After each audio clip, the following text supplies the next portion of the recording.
Hello everybody. I'm out here in the woods in northeast Ohio and it's mid-October.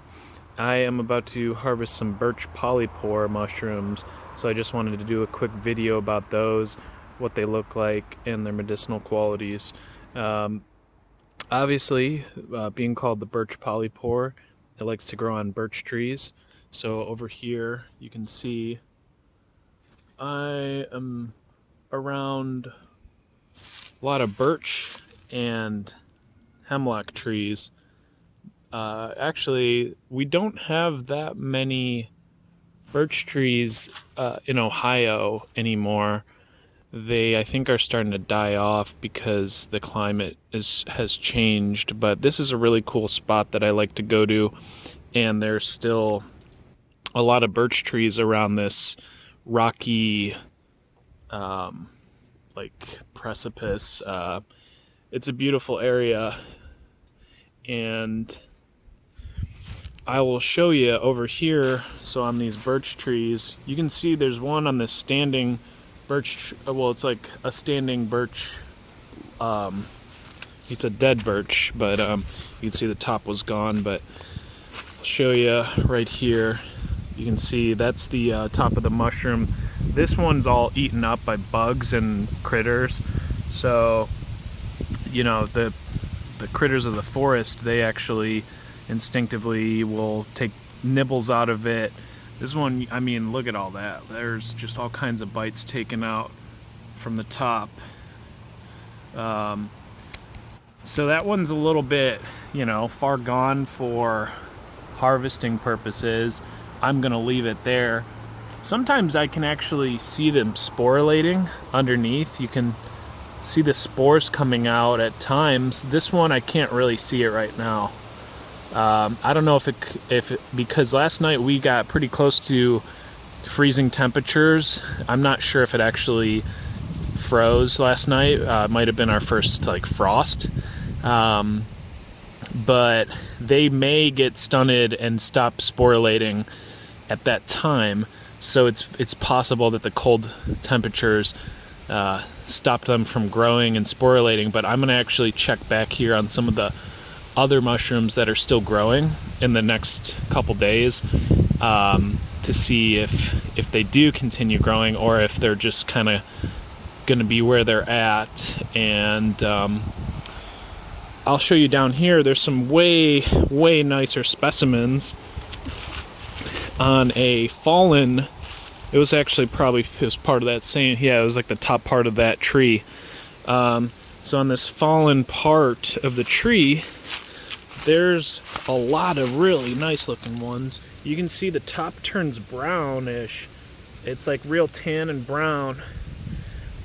And that happens when it's pretty well aged. At first it'll be more pure white on the top, but the cap is pretty smooth, and then the underside's gonna have a lot of little pores. So it's a polypore mushroom. That's, common name being Birch Polypore, of course. The Latin name used to be Piptoporus betulinus, and now I think they changed it into a different genus, and it's in the Fomitopsis genus. So still has the same species name. Now it's Fomitopsis betulinus, or betulinus, however you want to call it. And basically where that comes from is the betulinic acid content that comes from the birch tree. So the Birch Polypore mushroom actually concentrates that. And the flavor, when you make a tea or make a tincture out of this mushroom, is actually going to be pretty bitter because of the betulinic acid. Now, it does have a lot of good medicinal qualities to it, some of them being antibacterial properties, antiviral properties, even it's said to have anti-parasitic properties, so it may be good for parasite cleansing.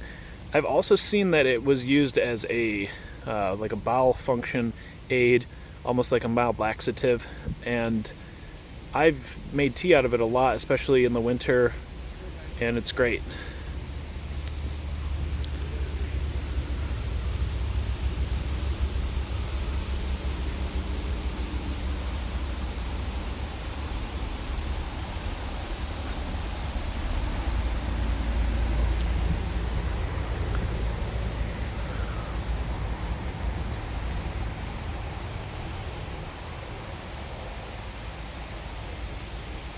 This mushroom also has aromatase inhibitor activity, which basically means that it slows down the conversion of androgen hormones into estrogen hormones.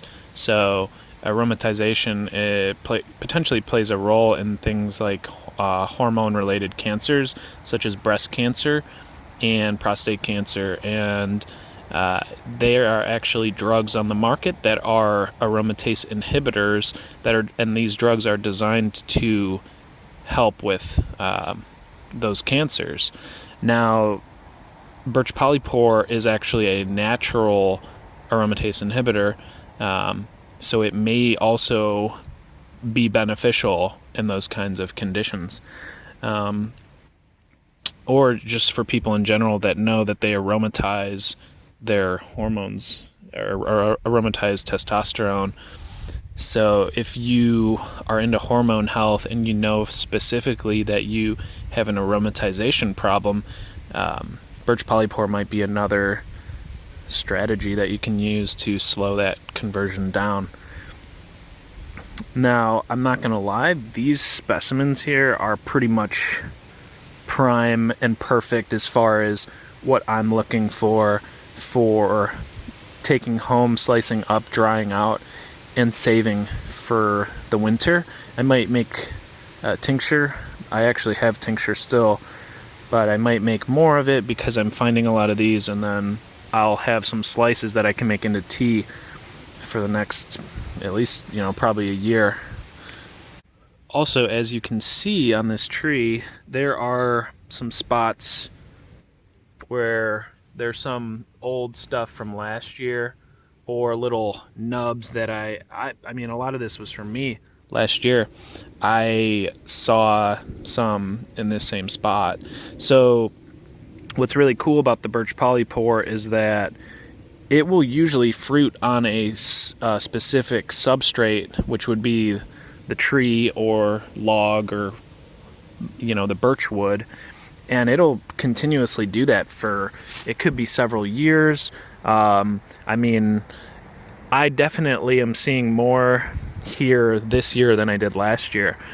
So hopefully it'll just continue to produce as the years go by. And I'm really pleased with how this one looks here. I mean, it's like pristine. It's usually when they grow out very old, just like that first one I showed you, they do have a lot of bite marks often. This one is almost free of bite marks. I mean, there's a couple little ones, but for it to be this clean and pristine is pretty rare and awesome for this size. And I actually just thought about how similar this particular specimen looks to another mushroom called Dryad Saddle, also known as Polyporus squamose, and or squamosus, whatever that is, Dryad Saddle. But this is totally different than Dryad Saddle. It's going to have a way different smell, flavor, and this will exclusively grow on birch trees, whereas the Dryad Saddle will often grow on very rotted or very old wood that is, you can't really recognize what kind of tree it was to begin with. I often see Dryad Saddle on very advanced decaying stumps or trees or logs. But yeah, so Birch Polypore, and I'm gonna harvest a couple of these and take them home. And I mean, you could either use a knife to cut it off. I don't think I have my knife on me right now, so what I'm actually gonna do is just kind of gently, peel it off. This one looks fantastic. I mean, look at that. It's like a heart, or like little wings, like a little, I mean, this is just a beautiful specimen. I mean, it's symmetrical. It's bug free. Look at the underside, pure white. Still smells mushroomy and fresh. It's yeah, it's big. You can see it's as big as my palm, or bigger than my hand, so really good stuff. And I'm gonna harvest these too. And some people are very concerned about like sustainability is harvesting. I never harvest 100% of what I see unless I know it's going to come back for sure. With this, I'm still not going to harvest 100% of what I see, and I know it's going to come back for sure anyways. So it's like, um, you know, I like to harvest it when it's older. That way, it already spread plenty of spores. These over here, you can see, are a little bit younger. They still have some white margin on the outside. They're pretty close to full maturity, but they're not quite there. So I will leave those guys. I might harvest them at a later date if I feel so inclined. Usually when I'm in the forest, I use not only my common sense, but I have developed my intuition enough to kind of tell what's okay and what's not. So in this scenario, I feel like taking a few of these older ones is fine right now.